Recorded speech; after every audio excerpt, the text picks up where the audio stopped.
Hi, everyone, and welcome to the show. We have a very special program planned today, one that really reminds us what advocacy looks like when love meets determination. A few months back, we featured a patient named Joyce, Mama Joyce, who was on deck for amputation. Her case came to the attention of our Global PAD Association through our Leg Saver Hotline after Mama Joyce was told there was nothing more that could be done to save her leg.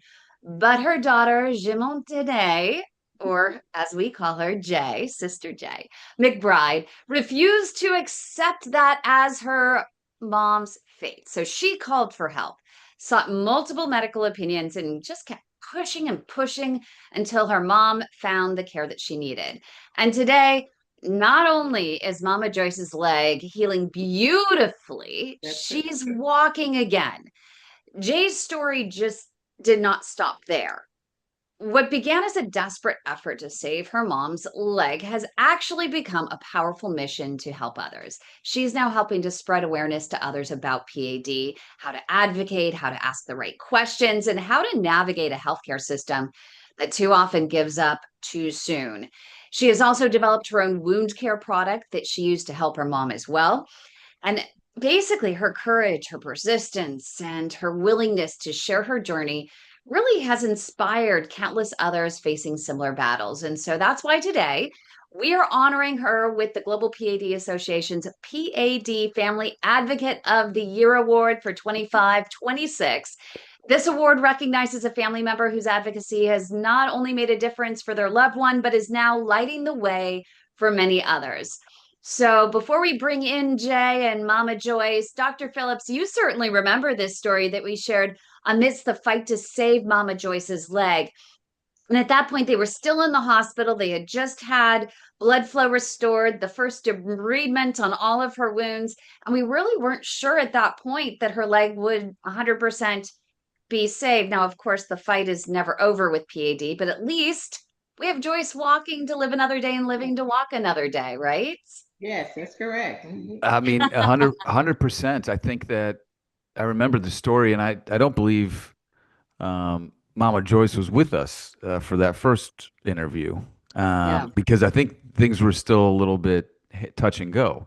Yeah. So we often don't necessarily have the complete story. Now we have the complete story. I'm looking forward to hearing how everything transpired, and then there's a lot of meat on that soliloquy there, Miss Kimberly. We've got spreading awareness, a wound care product. I mean, she's quite the entrepreneur, which is great. But at the end of the day, this is why we have Save My Piggies, because we Yeah. need advocates, we need family members, patients to spread the word. I was just giving a real quick. I was giving a talk to our wound care nurses yesterday about PAD, Yeah. and I have two slides that I share. One that shows the overlap with peripheral arterial disease, coronary artery disease, and cerebral vascular disease.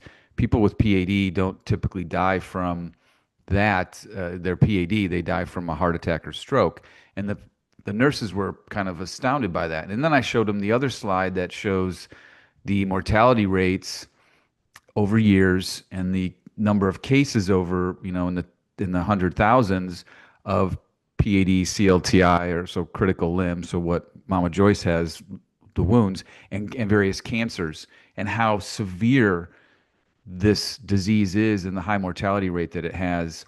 Um, Worse than most cancers, frankly, except a handful. And so that really caught them off guard too, which is why a lot of us start saying, "Hey, you've got cancer of the leg," which we're not doing it to scare people. We're just doing it to say, "Hey, this is a pretty severe problem, but it can be treated." And clearly, Mama Joyce, through the help of Sister J, is a testament to that. Yeah. And, Jay, you've earned the Global PAD Association's PAD Family Advocate of the Year award because your compassion, your resilience, and your commitment to awareness just are everything for this movement and truly what it stands for. And I want to wish you, and offer you a very sincere congratulations and a huge thank Thank you for you turning your so family's much. fight into what I think is a beacon of hope for so many others. Thank you so much. And I could not have done it or been here without you guys. So I appreciate you both. for what you're doing and making people aware and knowledgeable and educating them on this disease. Yeah, and I'm curious, Mama Joyce, do you have any words for Jae and all of her relentless Well, I'm efforts and her fight in your journey? so blessed to have her as my daughter. She's the best daughter in the whole wide world. I tell you, she has done so much in helping me. She said, Mama, if you want a second opinion, we're not going to stop. I'm going to check and I'm going to get the best. It says we have to go to Ohio, wherever we have to go, we're going to go there. And so she ended up getting with the two of you. And that's how I am now. And I'm walking. And Kym, yesterday I put down the walker and now I'm just using one cane. One cane. Yeah. Wow. No way! Are you serious? Yes. After I talked to you yesterday, Jay said, Mom, it's time to put the walker down. And she had me practicing in the house. We had to make a little run just now. So she says, no, we're not taking the walker. You're going to walk with your cane. And I did it. She did a very good job. And I am so excited. I just couldn't believe it because when she told me, I've been so relying on that walker. And so she says, this is it. And I just asked her when I got back in the house, I said, can I go get my walker? She says, no. She said, you have to stay on the cane now, Mama, because the walker's gone. And she'll probably hide it from me. Yes, I'm just so thankful that she's my daughter. And she was persistent and she didn't stop until she got what we both wanted. And I have both of my legs and I have all my 10 little piggies. All right. Yes. We're sending you some socks. Remember that, Mama That's Jae. right. You're getting some socks. And But you too. John, wait a minute. I heard Ohio in here. And I want to get to the whole story again for those that are just joining us today and didn't see the previous episode, because this is a far cry from where you were before. I mean, it was touch and go, literally, and more touch than anything else when we first met. But wait a minute. I heard the word Ohio in this conversation. Now, that's where Dr. John is. So how did you find Ohio, and why is that coming up here? Well, after we were told there was no more that Alexandria could do for my mom, the doctor that we were at, she was actually in the hospital. At this point, I was willing to get my mom to the best possible doctor out there. So I went to my friend Google and I Googled the best doctor in the United States for peripheral artery disease. And it came up with Dr. John Phillips in Ohio. So I said, when my mom was still under anesthesia, and when she came through, I'd already talked to my husband, and I'm saying, my husband, Sydney, we have to get my mom to Ohio. I've got to get Dr. John Phillips to be my mom's doctor. So I started to stalk him on the internet, and I looked at his practice, looked at the address. I mapped how far it was from Alexandria, and my plan was to find this man and get my mom there. But after I did the search, Save My Little Piggies podcast came up, and I began to watch the episodes that you guys had. And I from him, I connected to the Global PAD Association, Kym, and that's actually how I found you. And then from there, I started stalking you. Thanks, Dr. John. Yes. Thanks to your skill, and I guess Dr. Google registers you as the best doctor for PAD. You did find us, and that's really amazing. You know what's even more amazing is that it did not come up in our first interview that we did several months ago. And I'm so glad that you're back. And our producer, Josh, says, yes, Dr. John needs more stalkers. So bring it on. I love it, especially when they lead to us and we can help so many more people. That's the most important thing, leading to you. That's the most important thing. I'm glad I could help, though. So coming up next right here on the Heart of Innovation, we are going to have more on this incredible story. This is just so amazing to hear, Dr. John, that she is now literally walking with just a cane, not even a walker that she was using yesterday. And just months ago, we weren't even sure she was going to be able to keep her legs. So stay with us. You don't want to miss a moment of the Heart of Innovation and our Save My Piggy special. Don't go away. The great case brought to me by the PAD Association. A very nice lady who had 2 failed bypasses, open wounds which weren't healing, poor blood flow, was tuned up for only option would be amputation. She reached out and then finally ended up with me We did a simple revascularization of a occluded SFA. She had great blood flow, came down for a subsequent intervention, that same hospital admission, got too much blood flow per the surgeon, still wanted to cut her leg off. And it's just the commitment and the passion, the perseverance to just keep on fighting. I think that's the ultimate lesson here, is just the fight between, of course, Miss Jae here, Miss Joyce, and then my end to keep on fighting and pushing, and then your collaboration too about making sure that everybody's staying on top of things. I think the collaboration, that team effort was probably something that you don't see often, and it's often you really do need to say, hey, look, this is what we can do, and this is what we can achieve together, and it's not a solo event. And to this day, now she's walking into my clinic and giving me hugs standing up. So that's the ultimate thank you I can get. Hi, everyone. Welcome back to the show. I was just saying over the break that I think that was the best first segment we have ever done in the history of the Heart of Innovation. I mean, it's the most powerful. I'm sitting here just in awe, and I want to just cheer on Mama Joyce. So proud of you and your resilience, and Jae for her advocacy. And in this episode, we are honoring Jae through the Global PAD Association and the Global PAD Impact Awards with the PAD Family Advocate of the Year, because of not only her fight for her mom and Mama Joyce, but now becoming this beacon of hope for so many others. She has generously offered to join our board of directors for the Global PAD Association and evolve what we're doing and what we're doing with the hotline to include wound care in more situations like her mom's that go beyond just the basic, okay, we need a doctor that's going to revascularize, restore blood flow to the legs, clear into the smallest vessels in the feet, but then beyond that, and help patients in their wound care journey. Because Jae, that wound care journey is really, really wretched, is it not? Yes, it definitely is. And to see my mom in pain and to see where she's come from, I'm proud of her. But she's been through so much, and her wounds have like they're healing. They're still painful for her. So it's just been a whole lot she's dealt with. But I'm just proud to call her a mom. I'm proud. I'm proud. She's my mom. She's my hero. It's such a Oh, heartwarming story yeah. on this Halloween, because you have to, it's trick or treat, right? So there's the positives and the negatives that come with this, and I imagine there were some dark days while Yeah. you guys were kind of struggling, not only with respect to is mom going to lose her leg, but that high mortality rate with an major amputation.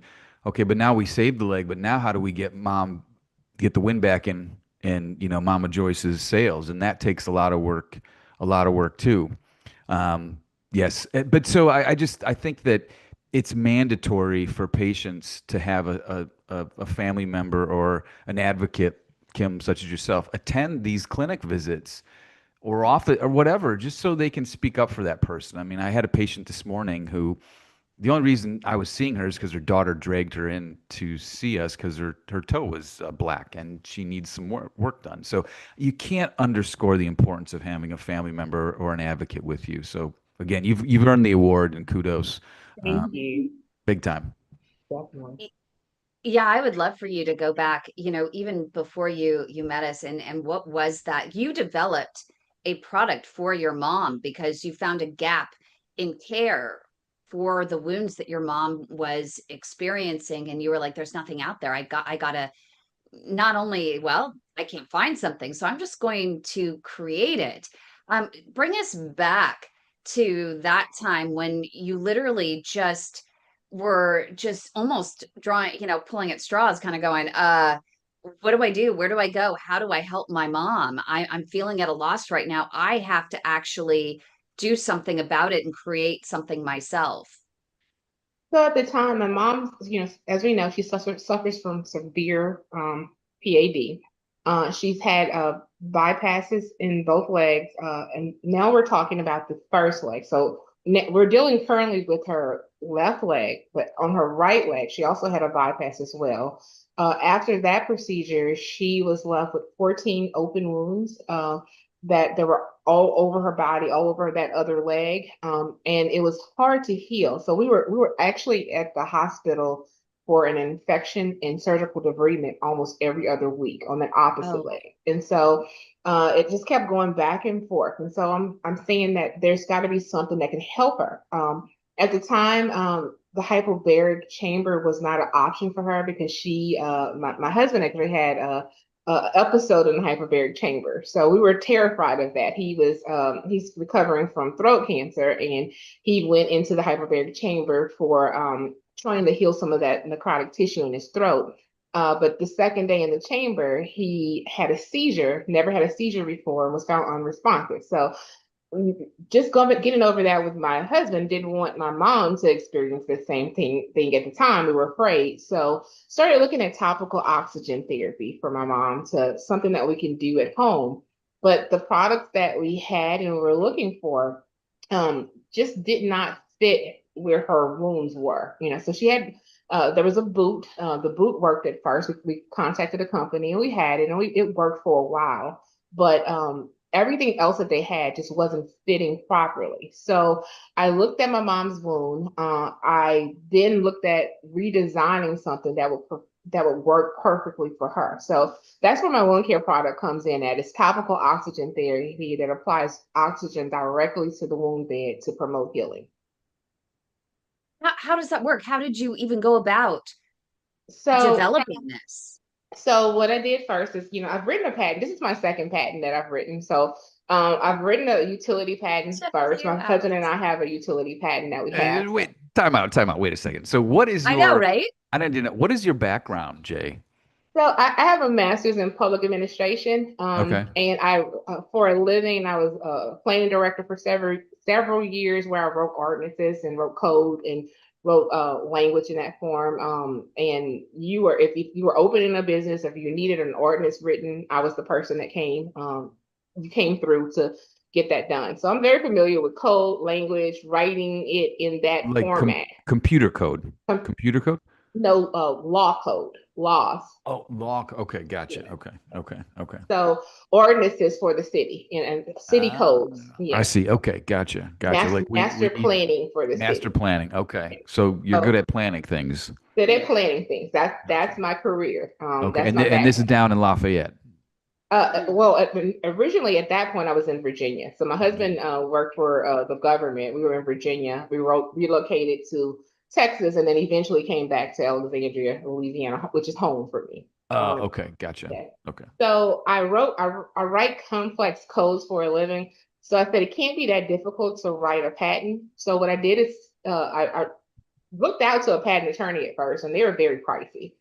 So I studied patent language, and I just read, and I kept reading and studied how they were speaking, the terminology they were using in writing the patent. So I just learned that patent language and incorporated it into the patent that we have. And actually, when I wrote the patent, I'm also really good with computers and software. So I literally taught myself AutoCAD within a couple days, and drew the sketches for the patent as well. So I did all of the work on the patent.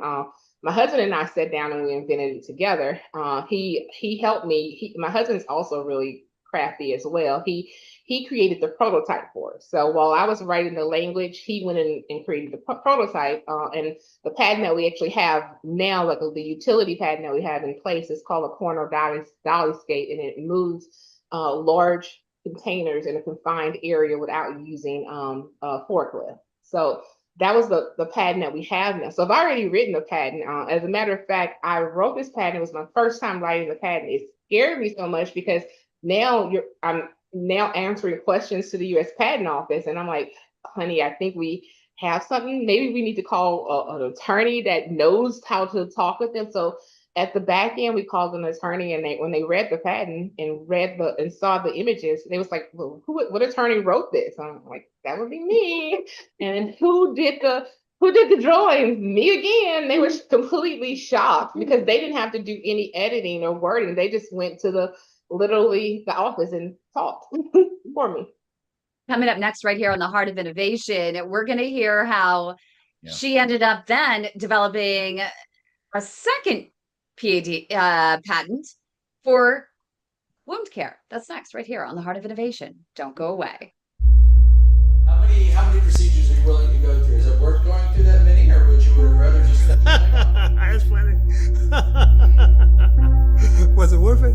Oh yeah, I have my leg, man. Amputation should absolutely, positively, 100% never be a first-line treatment. What an incredible operation, what an incredible lab you have here. Without a doubt, we're underdiagnosing peripheral arterial disease. It has not gotten the attention that it should because it is a killing disease, it is a disabling disease, and most importantly, it's a disease that we now have great treatments for. Okay, let's go to the next one. They were going to amputate it, and I needed to consult with my family. Did I want it off here or here? You're just shocked. It's scary. I don't even know how to explain it. You're 42 years old. We're waiting till people are at the end of the spectrum and almost beyond hope. There is good care available here. Closed minds are what we have to get rid of. Welcome back, everybody. Special Say My Piggies. We're evidently learning about patent construction today. So, Jay, let's continue the conversation. You decided that you needed to change the way topical oxygen was potentially delivered to wounds. You come up with an idea. You write the patent for it, right? Just kind of learning on your own. You and your husband come up with the drawings and the figures. When was this? Like, what year are we talking? Is recent? The first patent was 2014, but the second one I just recently. So that one is a utility patent. The second one is a provisional patent that I've written now. Right. And that one was just actually 6 months ago. You filed the provisional 6 months ago. So now you're waiting. Okay. Do you have? I mean, I'm super geeked out about this. Do you have you've got a prototype?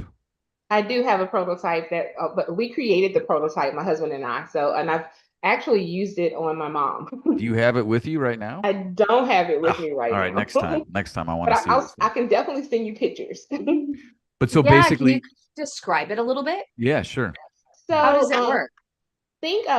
Every other thing that I saw was actually used like kind of tape or some adhesive sticking to the wound. And I'm thinking that, it wasn't working for my mom. You already have sensitive skin around the wound. You're putting any adhesives on the sensitive skin. It was hurting. It wasn't sticking. It wasn't doing any of that. So basically what mine does is it's the same kind of concept of just if I was given an analogy like a CPAP mask, similar to a CPAP mask that kind of does a seal around your wound, but still provides the oxygen to you. So it's connected to a oxygen condenser. It feeds in the oxygen to your wound, and then you strap it around your leg, secure it on your leg without having any tape or adhesive on your wound, and it puts a seal. So it does a perfect seal around the wound bed that you have, and it comes in various sizes, of course, and it can be customized to your wound size. But it will work perfectly if you had a wound on your hip, if you had a wound on your head, you had a wound on your shoulder, because what you're doing is basically strapping it around or letting that seal connect to your skin, just like a CPAP connects to your skin without any leaking. And you turn on your oxygen condenser and you get topical oxygen therapy to your wound.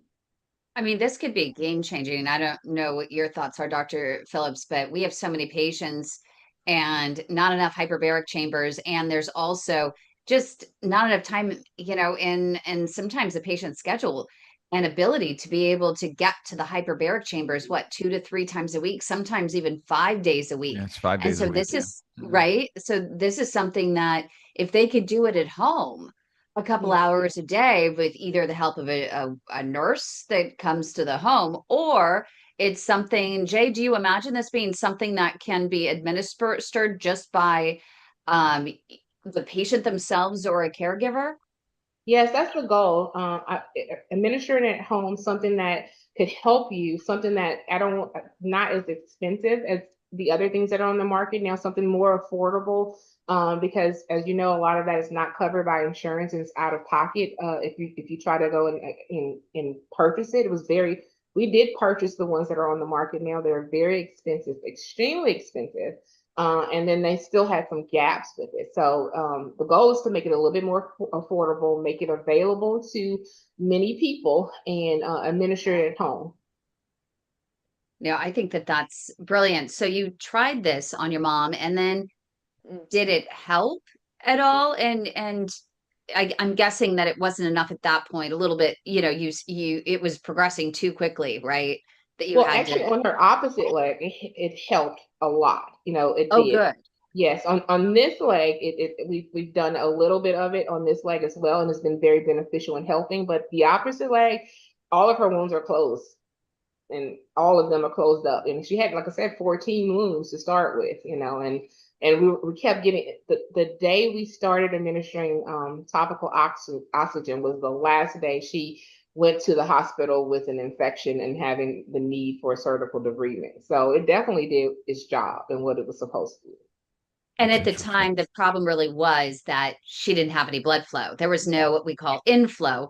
Her iliac arteries in her groin area your iliac was blocked, and so there was just no inflow to get the oxygen to the area of the wound through the blood. Yes, definitely. So, Mama Joyce, what do you think of all this patents and she's your do you have other children? I have one other son. I have a son. Oh, I was gonna say, because if you had other daughters, I mean, like, that might be It's best daughter in the world. I just don't know how she does it. I talked to a friend of mine today. I said, she does it all. She takes care of me. She takes care of her husband. She takes care of the house. She takes care of everything. At one time, you said the hyperbaric was 5 days a week. One time we were going 6 days a week, Monday through Saturday. And that was like an hour and a half drive. She has not one time complained about it. She says, Mom, we're going to get you healed. We're going to do it. She drove her car and put all those miles on her car back and forth to Opelousas for 6 days a week. And then from now, every week we go to Opelousas, and then probably 2 or 3 times a month we go to Lafayette for Dr. being and our infectious disease doctor. Yes. Was there any moment, Mama Joyce, where you wanted to put your foot down and say, "Oh, come on, Jay, the doctors have to know something"? We just had a patient today that I was on the phone with on the Leg Saver Hotline, and the patient was telling his friends, "Hey, back off. The doctors should know what they're doing. If they want to amputate my leg, let them amputate my leg. They know what's best." Even if, and here's the friend going, wait a minute, I've been doing research and I know there are other options. Did you have any moment like that where you kind of put up a fight and said, no, I like my doctor. I trust my doctor. I told her I trust my doctor, but I didn't have a fight with her. Whatever I said, I wanted a second opinion. So she went out the way. She says, my mom says she wants a second opinion. And they were trying to give the second opinion from the doctors on the same staff. She said, this is not a second opinion. This is all y'all getting together. Second opinion means outside of you. So that's how she found Dr. Phillips.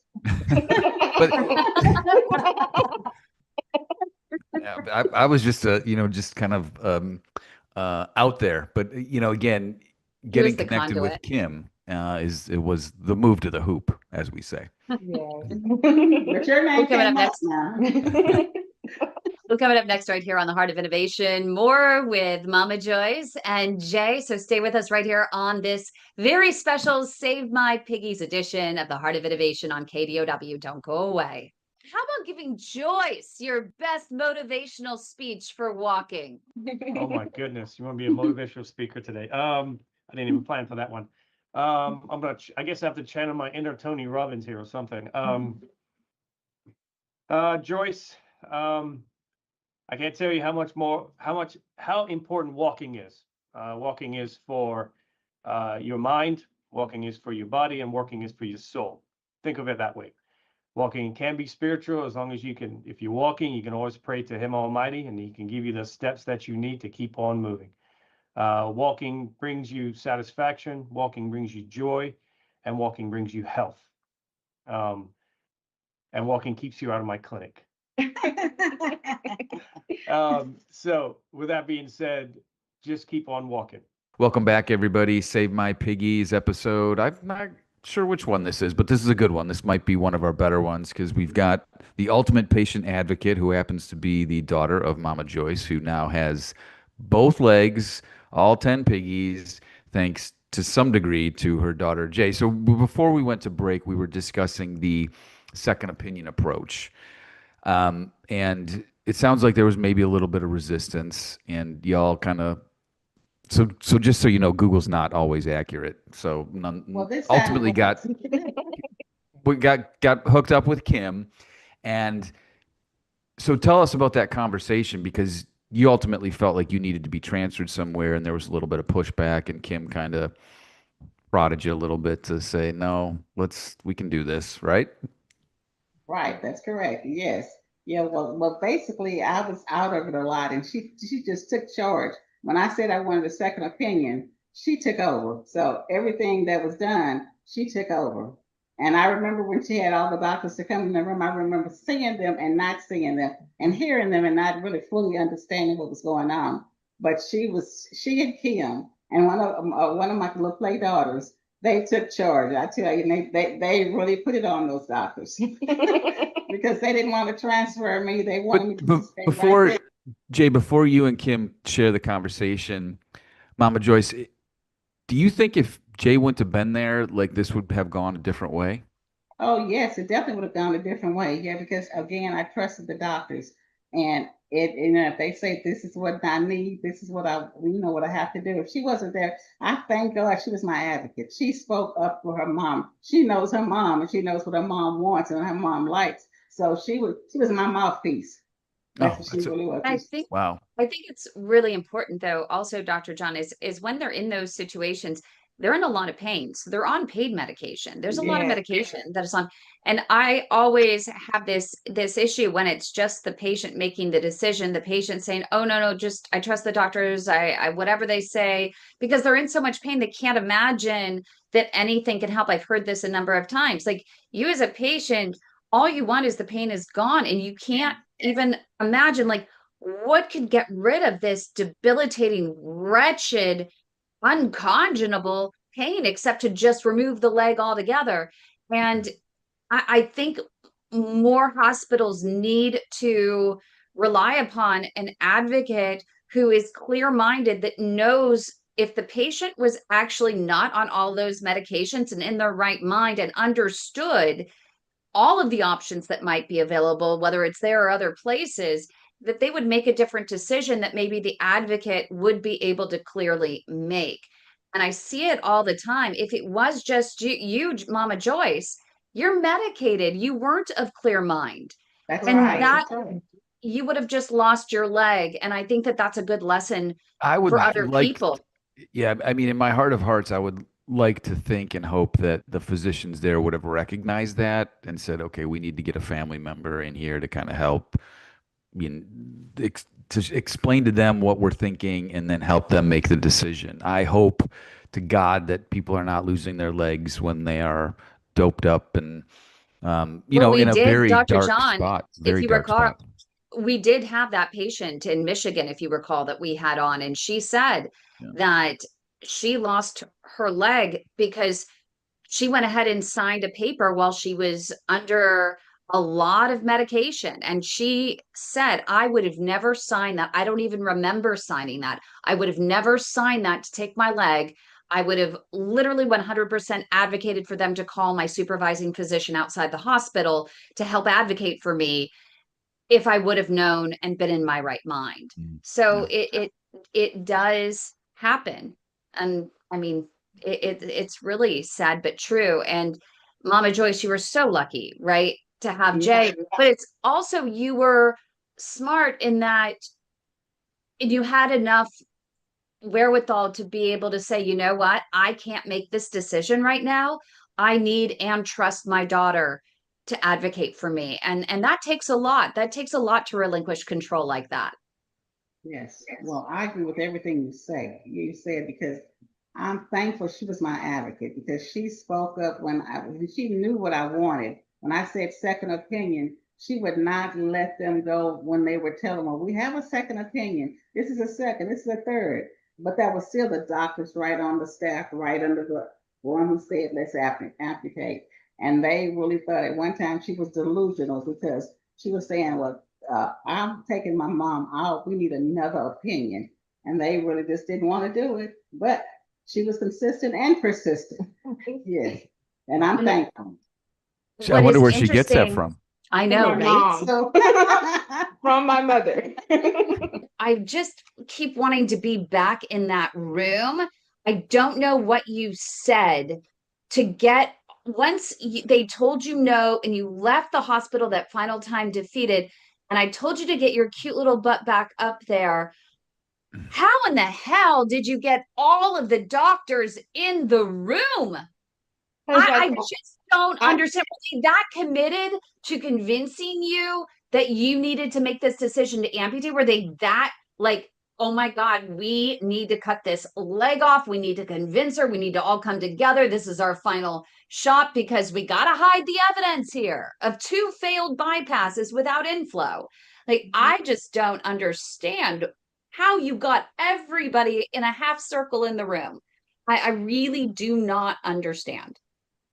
I just basically took your advice, took a deep breath, and I said in some nice, not so nice words that if you, I mean, everybody associated with it, the doctor, the hospitalist, everybody associated with this case, if they're not in my mom's room in 5 minutes, I'm gonna rip all this S out of her arm and I'm putting her in my car and I'm taking her with me now. And I said, please don't try me. You know, I'm gonna go to my mom's room, and if they're not there by the time I get back to my mom's room, my mom and I are leaving the hospital. You know, and so I guess they took me for real, and they were all like, they came all in the room. 1, 2, 3, right behind each other. Yes. I said, wow, where did they all come from? So I don't know if my voice sounds serious. I got a serious tone in my, because that's not even my personality, you know, like literally not my personality at all. But it was my mom. I saw her case, just her body just deteriorating each day.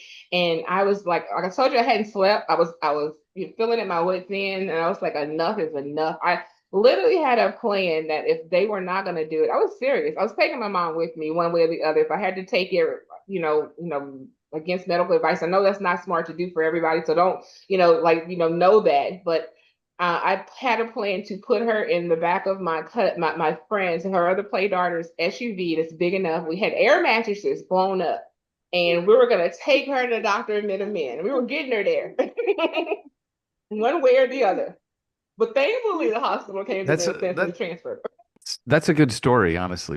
Jae, at one point though, and I don't know where you found this fight. I mean, you just have this incredible resilience, because the things that you have told me the doctors were saying to you would be intimidating to most people. I mean, they were talking about sticking you with the bill, right? If you left. Yeah, they did. Yes. They were saying that it was nothing. It was prayer, because every day, I mean, my mom was like that for 2 weeks. She was stuck in that cycle. So she went without blood flow in that leg for 2 weeks in the hospital. And every day I would come home feeling defeated. I really would. And I would pray, I have a strong relationship with the Lord. So I would pray and ask God for strength and guidance every day. But it was, it could have been intimidating. It definitely was. And during the process, it was definitely hard and it was challenging. They did tell me that if I took my mom out of the hospital against their will, that I was going to be stuck with the bill and had to pay all of her medical bills and all of that. And I said, you just don't understand. Money at this point, and mom, I'm picking mom every time. So if I have to pay these bills, it's just something that I'll have to be stuck with, because my mom said she wanted a second opinion. My mom kept saying that. We actually had the conversation, the two of us, along with my husband, we had the conversation about amputating her leg, if that's where she needed to go, if that's where we needed to be, if that was the end goal, if amputation was it, we're going to amputate to save her life. We had that conversation. But until we stated that we needed that second opinion first. Out of this camp, We needed another opinion. Amputation is permanent. You know, if the second doctor said amputation was what mama definitely needed, we were going to just now, all of my focus was going to be on helping a person with an amputated leg walk again, you know, so I was going to put all my effort into that. But thank God that we got the second opinion. Thank God that Dr. Amita Mann was able to open her up, give her back blood flow. And thank God for you, Kym. You know, we truly appreciate you and all you've done for us. You know, you are a rock star. I tell you, you're an angel every day. You are truly, truly amazing and an angel, because you didn't know us from a can of paint. You answered my face after I stalked Dr. Phillips. You answered my Facebook post on the first post. Like literally, I sent you a post, and 5 minutes later, you responded to me and you kicked in action. And then even after the first time we were stuck in the hospital and we had to cancel, you stayed the course. So we truly appreciate you and we thank you. We love you. You're our family now, truly family for life. So thank you so much. And I can't wait to get to California to give you that big hug, for real. Thank you. No, it's amazing. And coming up right here, God, you're going to make me emotional. Coming up here on the Heart of Innovation, we'll have final thoughts from Jae and Mama Joyce. You don't want to miss it. Don't go away on this very, very special Save My Piggies edition of the Heart of Innovation on KDOW. Don't go away. Your type of condition is called critical limb ischemia. It's the most advanced form of PAD, or peripheral arterial disease. Every 4 minutes, there is an amputation in this country due to PAD and diabetes. We also know that 85% of these amputations are preventable with early intervention. It's a flip of the coin. Patient prognosis is tied to whether or not they are referred to a true expert in the management of peripheral arterial disease. Do you know if your physician is an experienced CLI operator? When you're in the hospital dealing with doctors and stuff, you know, you figure they know what they're talking about. The skill level varies doctor from doctor and hospital to hospital. Patients with limb threat are in constant fear. The depression that someone experiences after they lose a limb is equivalent to those of losing their spouse of 40 years. I was stuck in a wheelchair close to 2 years, and my husband had to quit work. I didn't know what to do at this point because we had nothing but infections and hospital stays and infections and hospital stays. And they took one toe, another toe, and then it was another toe, and then half his foot before he was even diagnosed with PAD. And all I heard was, "What are we doing here? Just cut it off." And I pulled the curtain back like, "Are you kidding me?" Do you really want to go through all that? That's crazy. That's insane. The protocol is to send them to amputation. Always, always, always get multiple opinions. We do have options. We need to listen more to our patients. If you're going to chop off their leg anyway, why not just let someone else try? This is the progression. First comes the wounds, and then comes an amputation. And I wasn't going to accept that. So that's what it's like to try to save a leg.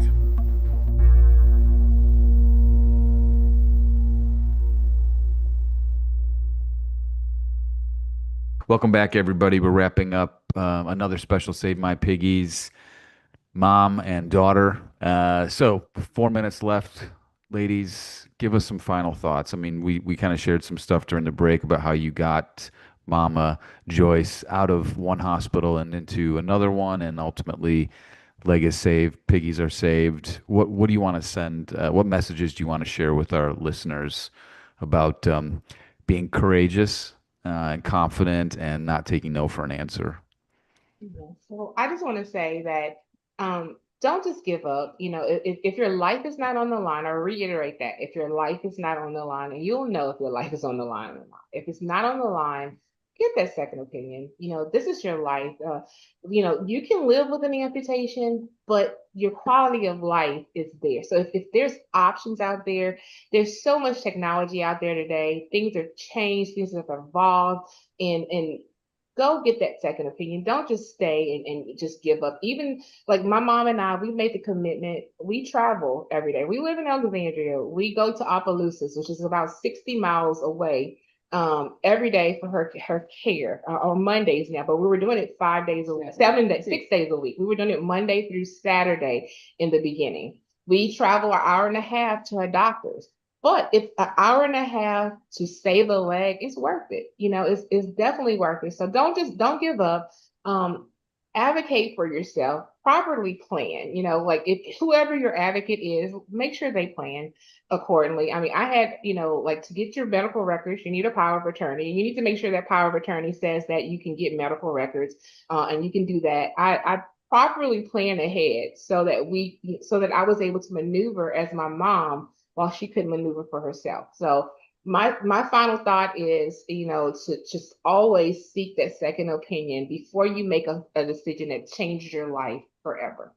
And I'm so thankful. How did go ahead, Mama Joyce. Okay, I'm so thankful we got the second opinion. And I'm so thankful that like I said, I have both of my limbs. I'm walking today and I have my 10 toes, 10 little fingers, and I'm just so thankful nothing's amputated. I'm feeling so much better today. And what did you learn in terms of, you've seen what a general PAD doctor can do versus what we consider a CLI operator or a CLI fighter for critical limb ischemia, the advanced stage of PAD, a true limb saver. How would you advise another patient in choosing a doctor based on what you have learned in terms of the difference between the two and their skill set? And don't trust Google either. Well, Google led us to the best, Dr. John Phillips. So we're going to say that again.